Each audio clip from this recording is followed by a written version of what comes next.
partir de este momento comienza la sección editorial de Platica con Ángel, correspondiente al miércoles 9 de noviembre del año 2022. El título se llama ¿Por qué tenemos que marchar? Las marchas o las protestas de marchar en una ciudad y llegar a una plaza o algún jardín o alguna parte abierta y ahí hacer un mitin y protestar o señalar fallas del gobierno en turno o del gobernante, etcétera, es una cosa socorrida en el mundo de la política desde hace muchos años. Prácticamente la vida democrática de los países está marcada por marchas, pero también por la represión de las marchas. Los gobernantes autoritarios, dictatoriales, han sido combatientes de la protesta ciudadana y la marcha es una de sus muestras más claras y patentes de ese recurso de la marcha. El ver a miles de ciudadanos marchar por las calles gritando consignas en una actitud combativa es un mal ejemplo, dicen estos caciques pueblerinos. Sin embargo, es un recurso que en la medida en que la democracia ha ido consolidándose o popularizándose en el planeta, ha habido cada vez menos necesidad de utilizar ese recurso. Quedan espacios o bolsones de, vamos a decir, de opresión política, de atraso económico producto de la corrupción, de los malos manejos y de la incapacidad e ignorancia del gobernante. Venezuela y Cuba quizás serían los ejemplos arquetípicos, pero tenemos Nicaragua, tenemos Argentina, etcétera. Y en poco tiempo se va a agregar a este grupo de países, se va a agregar Colombia con este señor Petro, Gustavo Petro. En otras latitudes todavía existen esos gobiernos y la gente marcha. México tiene marchas icónicas, vamos a decir. Y en México se dieron casos de grupos que marcharon de alguna ciudad hacia la Ciudad de México. Hay una marcha histórica en México, fueron los mineros de Nueva Rosita y que fueron masacrados ahí en el Teatro de Bellas Artes, afuera, ahí alrededor de Bellas Artes. Si no estoy equivocado, esto fue en el sexenio de Miguel Alemán.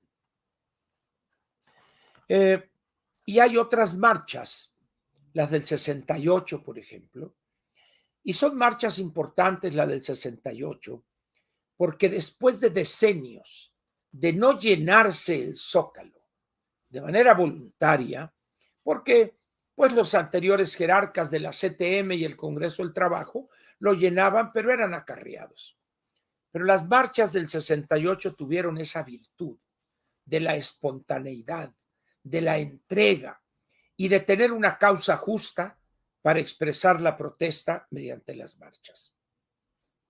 La del 27 de agosto fue reprimida, el 27 y el 28, y volvimos a llenar el Zócalo el 13 de septiembre. A partir de ahí el movimiento entró en un declive, en una debacle, pero las tres marchas del 68 ahí quedaron. Ahí están como ejemplo de lo que hace la ciudadanía cuando entiende que el objetivo que se plantea es justo y es correcto. Y hay además un cuerpo organizador que entiende, que sabe cómo organizar una marcha. En este caso, el Consejo Nacional de Huelga. Hoy en México se ha perdido un poco eso. Se ha desvirtuado además la cuestión de la marcha, marcándola con hechos de violencia que no habíamos conocido en la etapa anterior de la lucha política en México. Esta cosa que vemos de los grupos que maneja el señor Batres y el señor Bejarano, de los darquetos, punquetos, austrebertos, etcétera, y que desaparecieron misteriosamente a raíz de la llegada de la anticientífica Sheinbaum. Pero surgieron otros grupos, algunos sectores de las marchas de las mujeres, con una fiereza y una violencia que raya en lo cavernario, en lo irracional, y se ha equiparado violencia y destrucción de propiedad pública y privada con la protesta. Y eso no es cierto, eso es falso completamente. La destrucción de la propiedad pública y privada es un delito. Sin embargo, estos gobiernos cobardes no aplican la ley y dejan hacer, estimulando la comisión en el siguiente ejercicio de protesta de más violencia.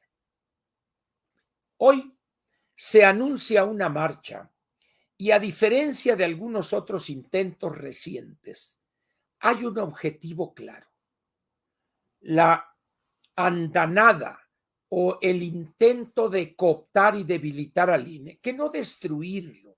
Eso no es cierto, no es objetivo eso. ¿Por qué lo digo? Miren, para destruir al INE se necesitaría reformar de manera profunda el artículo 41 constitucional, pero no le dan los números a Morena. No tienen las 2/3 partes para modificar la Constitución. Por lo tanto, esas partes de la iniciativa de reforma electoral del Ejecutivo no tienen posibilidades de concretarse. Por lo tanto, el INE va a continuar. Pero hay aspectos que están en las 4 leyes reglamentarias en las cuales se dividió el COFIPE. Ahí solamente se necesita la mayoría absoluta, es decir, el 50% más 1. Y ahí Morena tiene la mayoría, ese 50% más 1, en ambas cámaras del Congreso de la Unión. En el caso de la Cámara de Diputados, Morena quedó tan golpeada y sufrió la derrota en la elección intermedia que tiene que recurrir al Verde y al PT para poder tener o para poder alcanzar la mayoría absoluta. Y lo hace. En esas condiciones, el peligro no es para que desaparezca el INE, porque, repito lo que dije, no les alcanzan los números, pero sí pueden cambiar aspectos importantes de las leyes reglamentarias. Les recomiendo a los interesados en esto que afirmo que lean un documento de Integralia, ese think tank o esa consultoría en materia política y análisis de riesgo que dirige el doctor Luis Carlos Ugalde. Hace unos días dio a conocer un documento sobre las implicaciones de la reforma electoral y ahí hace una distinción muy clara, muy didáctica. Yo les recomiendo que entren a Integralia, así como suena, sin H, Integralia, y ahí en la primera pantalla, ahí van a encontrar ese documento, imprímanlo y léanlo, estúdienlo. Porque ¿qué es lo que pasa hoy? Defendamos al INE. A ver, espérenme. Es que hoy el INE, como es, no está en peligro. Aunque esto puede parecerlos a algunos una irracionalidad, no. Lo que está en peligro son algunos aspectos de la operación electoral. Por ejemplo, la elaboración del padrón. ¿Quién es el encargado? ¿Quién sería el encargado de elaborar el padrón, de vigilar su solvencia? ¿Quién? Ya no sería el INE. ¿Acaso sería el gobierno federal? Podría hacer eso este gobierno, porque nomás requiere cambiar una ley. Y así. Por eso es importante que distingamos las cosas. Hoy, esta semana en su video semanal, Ricardo Anaya, a quien aprecio, dice: ¿por qué quiere acabar con el INE? Yo creo que es desafortunada esa expresión. Puede ser que él quiera acabar con el INE, pero bien sabe que no le dan los números esta vez. No sé si mañana o pasado, pero hoy no puede cerrar el changarro del INE, vamos a decirlo coloquialmente, pero sí puede cambiar algo en las leyes reglamentarias. Por eso es muy importante que el ciudadano entienda dónde está el verdadero peligro, y es en las 4 leyes reglamentarias, más no en la parte constitucional. Por las razones que ya dije, no les alcanzan los números. Ahora bien, la consigna de proteger al INE, defender al INE, de alguna manera prendió en la conciencia de cientos de miles de ciudadanos o millones de ciudadanos. Porque la gente, el ciudadano, se ha dado cuenta de la utilidad de la labor del INE desde hace 30 años, no de ahora, al grado tal pues, de que las victorias que ha obtenido Morena las ha hecho posible un manejo democrático y transparente de la elección o de los procesos electorales. Hay algunos loquitos como López que todavía se quedaron en el 2006 con el fraude. Es falso totalmente eso. Sin embargo, bueno, pues están tan dañados mentalmente que es inútil discutir con ellos. Muy bien. Entonces, se organiza una marcha que no es la entidad organizadora, no es los partidos políticos, no son dirigentes de partidos políticos los convocantes, sino es un grupo de organizaciones de la sociedad civil, como se dice. Sin embargo, podría, si el número es muy fuerte, grande, se verían rebasados esos pequeños grupos por la masa ciudadana marchando. Se decidió que fuera por los organizadores del Ángel de la Independencia al hemiciclo a Juárez. Pero luego López, en esa actitud de perdonavidas, ya le dije a la jefa de gobierno que desaloje la plancha del Zócalo para que puedan llegar a manifestarse al Zócalo. Al cabo que yo no estaré ahí, dijo él de manera cínica este hombre, ¿no? Hasta donde sé la marcha, su ruta es el Ángel de la Independencia al hemiciclo a Juárez. Ahora bien, ¿cuál es la actitud que pienso yo debería tener el ciudadano el domingo frente a la marcha? Indubitablemente habría que salir a marchar. ¿Por qué? Porque una marcha donde lograren juntar los organizadores 80, 90, 100, 150 mil mexicanos marchando, eso sería un golpe tremendo para López Obrador. Nada me gustaría más que le diéramos en plena jeta ese golpe, llenando todo Reforma y Avenida Juárez, y que llegue esa marea humana hasta San Juan de Letrán o el eje central, y todo eso estuviera lleno, la Alameda y todo eso, que se viera la fuerza del despertar ciudadano. Eso les llevaría a pensar en lo absurdo del juego que está jugando el presidente. Pero también ayudaría a que algunos legisladores de Morena, en diputados y en el Senado, a pensar su voto. ¿Por qué?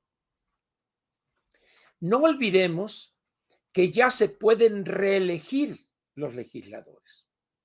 Los diputados pueden tener hasta 3 reelecciones para acumular 12 años en el ejercicio de la diputación.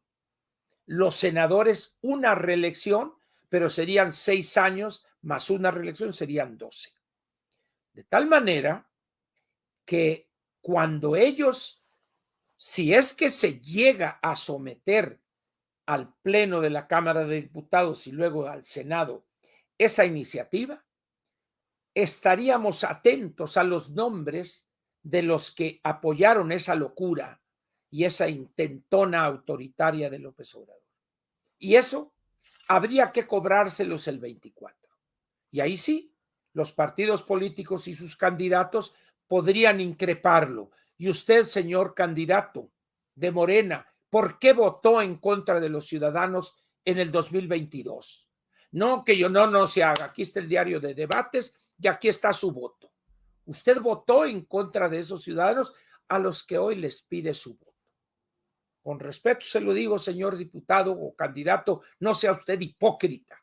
Usted votó en contra de los ciudadanos y hoy, con esa hipocresía y esa cobardía, inclinado usted ante el bulto, usted viene a solicitar su voto. Y con todo respeto, señor candidato, le digo, usted no tiene vergüenza. Se oye bonito, ¿verdad? Pues por eso, si salimos decenas de miles, cientos de miles, juntando los de las otras 20 o más ciudades en el país, les haría pensar 2 veces a esos legisladores su voto. En un momento dado hasta podrían retirar la iniciativa para legitimar esa derrota del presidente. Eso evidentemente lo haría enojar más y atacar fieramente al INE. Sin embargo, ya sería un ataque producto de la desesperación por no haber tenido éxito en su intentona. De ahí que la marcha de este domingo debe de ser al margen de siglas partidarias, al margen de posiciones político-ideológicas de cada uno de nosotros. Debe ser una marcha eminentemente ciudadana en defensa de una institución ciudadana como es el INE. No porque vaya a desaparecer, sino por su integridad, por su funcionamiento, por su existencia misma. Ese sería el mensaje que debemos enviar. Y la única forma es marchando multitudinariamente. Ahora, hay un aspecto que quiero comentar de esto. Anunciaron Marquito Cortés y Alejandro Moreno, Alito, anunciaron que participarían en la marcha. Don Joaquín López Dóriga tuvo hoy en su programa, en su noticiario del mediodía en la radio, una especie de editorial donde se lanzó de manera dura en contra de ambos políticos, donde dice que por ningún motivo debe permitirse que marchen con los ciudadanos. Es que van a ensuciar esa marcha, porque ellos, aparte de ciudadanos, son dirigentes de partidos políticos. No debe permitirse que marchen. Muy bien. Expuso esas razones, básicamente las resumo en estas palabras. Y algunas veces yo coincido con el teacher, con Joaquín López Dóriga, pero esta vez no coincido. ¿Por qué? Yo creo que un dirigente político y los 3 que integran la Alianza Va por México, que sería Marquito Cortés, Alito y Jesús Zambrano, en ningún momento pueden renunciar a su carácter ciudadano. Es más, diría, en ningún momento deben pensar si quieren renunciar a ese derecho de marchar con decenas o con cientos de miles de ciudadanos. Lo que sí creo, y en ese sentido le doy la razón sin que la necesite, por supuesto, ¿quién soy yo para decir le doy la razón? Pero coincido con él en que no deben llevar ninguna muestra de cuestión partidaria. Alito es inclinado a ponerse camisas rojas y Alito, yo creo que deben ir vestidos de una manera sobria, respetuosa y sin manifestar en su vestimenta el partido al que pertenecen. Ni Marquito con escudo o con los colores del PAN y Alito tampoco del PRI. Yo creo que eso les daría a ellos el carácter que nunca han perdido de ciudadanos y respetarían el carácter de la marcha. ¿Lo van a hacer? No lo sé, pero sí lamento que haya esas posiciones excluyentes e intolerantes incluso. Me parece un exceso afirmar que por ningún motivo deben participar. Yo repito, no comparto ese punto de vista. Ahora, lo que sí señalo mal de parte de los partidos, de los tres de oposición, porque Movimiento Ciudadano, pues quién sabe de qué sea, ¿verdad? No sabemos, con estas prácticas que tiene Dante del chantaje, la extorsión y buscando la mejor oferta política en términos económicos. Los partidos tienen recursos para hacer campañas de promoción. ¿Cómo es posible que los partidos, ahí sí, como instituciones políticas, no hayan invitado a sus militantes y simpatizantes a participar en la marcha, pero siempre respetando el carácter ciudadano de las mismas? No marchar con banderines de PRI, de PRD, de PAN, etcétera, no, simplemente marchando como ciudadanos que son todos ellos. Es decir, hacer sentir la fuerza de esos tres partidos en favor de una marcha más numerosa. Sin embargo, repito, no he escuchado una posición o una campaña en estos últimos días por parte de los partidos políticos de oposición, PRI, PAN y PRD. Lamento que pues estén ausentes. No sé si han de decir para qué gasto yo los recursos que tengo por las prerrogativas que la Constitución me otorga y andar tirándolo ahí en una marcha donde yo no soy el que la organizo. Sí, pero qué bueno que no son los partidos los organizadores, sino organizaciones de la sociedad.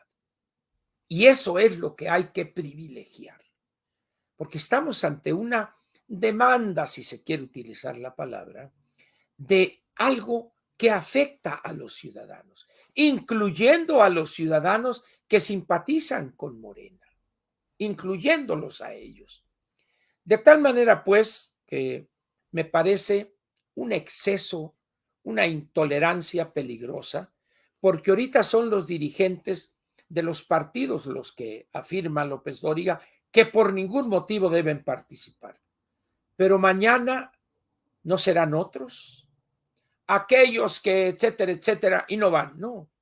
En la democracia no debemos caer en esas actitudes excluyentes. Por esa razón, no estoy de acuerdo otra vez con quien así se manifiesta, que es don Joaquín López Dóriga. ¿Qué va a hacer Alito y Marquito? No lo sé. Jesús Zambrano no ha manifestado una posición al respecto, al menos no la he visto, pero a mí me gustaría ver marchar de manera respetuosa, es decir, como ciudadanos, a militantes y simpatizantes del PAN, del PRI y del PRD, apoyando una demanda o una exigencia netamente ciudadana, que es respetar al INE en las condiciones en que está. Que hay cambios que deben hacerse, nadie objeta eso, no más que vamos a hacerlos en su momento. Y ese sería después de la elección del 2024, con una nueva legislatura, con un nuevo gobierno que podría enviar una iniciativa. Y les digo lo siguiente, en San Lázaro están acumuladas más de 100 iniciativas de reforma. Y resulta que ahora los de Morena están movilizándose y todo por la iniciativa del presidente. ¿Y qué pasa con las casi 100 o más de 100 iniciativas que otros partidos, otros actores enviaron y ahí están congeladas en la Cámara de Diputados? La marcha, pues, hoy, este domingo, perdón, podría representar un revivir del recurso de la marcha, políticamente bien organizada, bien armada y con una consigna clara. Eso es la parte más importante. En la medida en que toda marcha tenga un objetivo a alcanzar claro y que no haya discursos largos, ahí muchos no, sino un solo discurso, uno solo, no más, porque lo que importa es el hecho de haber marchado. Yo marché en el ejercicio del 2004, cuando aquella nos dijo Pirurris, es una marcha de Pirurris, y fue una fiesta democrática, una protesta clara, y la respuesta del presidente fue la burla y la ofensa. Es una marcha de pirurris. Pirurris, ya saben ustedes quién, ¿verdad? Si dice que somos ya antes de hacer la marcha, rateros, corruptos, esto y esto y esto, imagínense si tenemos éxito y se juntan decenas y decenas de miles, no solo en la Ciudad de México, sino en 15 o 20 o más ciudades del país, pues quién sabe qué nos irá a decir este hombre. Pero habríamos cumplido el objetivo de realizar un ejercicio eminentemente ciudadano. Y por mí, que asistan militantes, simpatizantes y dirigentes de partidos políticos en calidad de ciudadanos, sin la chamarra roja, sin la chamarra azul, sin la chamarra amarilla, simplemente para evitar problemas con camisa blanca, sin señal alguna, como marchamos el 2004. El uniforme, el 2004, ¿cuál fue? Pantalón y vestido blanco. Yo no uso pantalones blancos, un Levi'són y mi camisa blanca. Hoy, que sea lo mismo, que esos dirigentes de partidos salgan con camisa blanca, para que nadie los acuse, estaban utilizando la marcha de manera oportunista, no. Y la mejor forma de hacerlo es el color blanco, valga la redundancia, es el blanco, porque eso es un mensaje de paz, de civilidad. Imaginen ustedes que seamos cientos de miles y todos con camisa blanca. Eso sería una verdadera fiesta democrática y sería un trancazo en la jeta a ese cacique pueblerino que es Andrés Manuel López Obrador, conocido como el Bulto. Por eso yo los invito a todos, reiteraré la invitación el viernes, a que marchemos. Hay que estar temprano en el Ángel para que el contingente se organice y empecemos a marchar a las 10:30. Hay que ponerse en cualquier parte, no hay que andar buscando la foto, a ir al frente. Pues habrá algunos ávidos del reflector que por ahí van a andar, ¿no? Hay que andar en cualquier parte de la marcha. ¿Estará consciente uno si no lo identifican? Oye, ¿dónde está fulano? ¿Y dónde? No, lo que importa es hacer acto de presencia. Entonces, eso es lo que yo les pediría para este domingo. La marcha, hay que recuperar de la marcha su sentido democrático, su sentido cívico. Y eso se logra de dos cosas: asistiendo a la marcha con la conciencia clara de por qué estaríamos marchando, y segundo, hacerlo con respeto, no quebrar un vidrio, no tocar no pintarrajear absolutamente nada, marchar de manera pacífica y dando un ejemplo de respeto a los demás que por X o Y razones no quisieron marchar, respetando la propiedad pública y privada y dando una muestra de civilidad. Esto es muy importante. Por esa razón les diría, nos vemos el domingo, hombre. Ahí nos encontraremos a lo largo del contingente. Si estamos en el medio, hasta atrás, no importa. Lo que sí importa es estar el domingo ahí. Repetiré esta invitación el viernes y quizá lo haga pues en la mañanera de mañana, etcétera. Pero repito, regresémosle a la marcha su carácter civilizatorio, su carácter cívico, nada de violencia, incluyendo a estas mujeres que van y destrozan y se lanzan y van con la capucha y tapadas. No, nosotros no vamos a ir enmascarados. Nosotros vamos a mostrarnos abiertamente quiénes somos. Un verdadero ciudadano no tiene miedo de decir quién es, no tiene miedo de identificarse. Un verdadero ciudadano no necesita usar la capucha y andar tirando bombas Molotov. No es el tiempo ya. Ese ya pasó hace muchos años. Aquí, repito, hay que dar muestra de civilidad, de respeto a los demás, a los que no comulgan con la posición de uno. No quieren acudir a la marcha, están en todo su derecho de hacerlo. Pero los que vamos a asistir debemos hacerlo respetando íntegramente la ley, respetando la propiedad pública y privada y dando ejemplo de civilidad. Eso es fundamental. Y para mí es importante ir de camisa blanca sin ninguna muestra de filiación partidaria. Eso sería lo que yo plantearía para que marcharan Marquito y Alito y Zambrano, los tres con camisa blanca. Si quieren ir juntos, esa es una decisión de ellos. Si quieren ir separados, también. Pero repito, sin aprovechar la marcha para fines de atraer simpatía a sus organizaciones. Muy bien. Aquí termina la parte editorial. Déjenme ver si hay algo. Sí, aquí termina la parte editorial de Platica con Ángel, correspondiente al miércoles 9 de noviembre del año 2022.